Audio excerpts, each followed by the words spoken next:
गोरेगावमधील प्रकरणावरून विरोधकांनी सरकारवरती टीका केली आहे। रेव्ह पार्टीला तुम्ही परवानगी कशी देता असा सवाल वर्षा गायकवाड यांनी विचारलाय।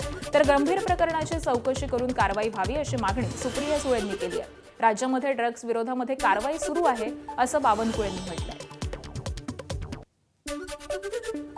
प्रश्न असा आहे की तुम्ही हजारो करोडचं ड्रग्स मिळालं। आज आमच्याकडे मी बघते की सर्रासपणे जे आहे मुंबई शहर असेल किंवा महाराष्ट्र असेल किंवा तुम्ही देशभरामध्ये बघा मोठ्या प्रमाणामध्ये अंमली पदार्थाची विक्री होते।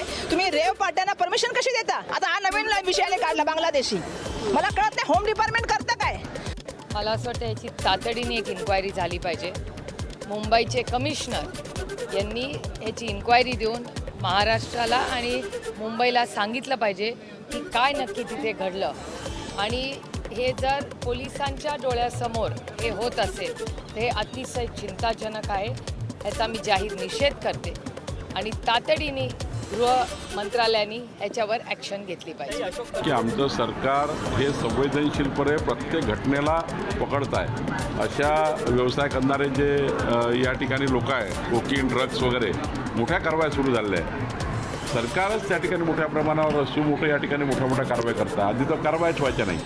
आमचे मुख्यमंत्री देवेंद्र फडणवीसजी यांनी प्रचंड मोठं जाळं तयार केलेलं आहे, ज्या जाळ्यामध्ये आता कोणी वाचू शकत नाही। किती छोट्या मार्गाने कोणी ड्रग्स आणले, कोकीन आणले, त्याला पकडले जाणार आहे। एबीपी माझा, उघडा डोळे बघा नीट।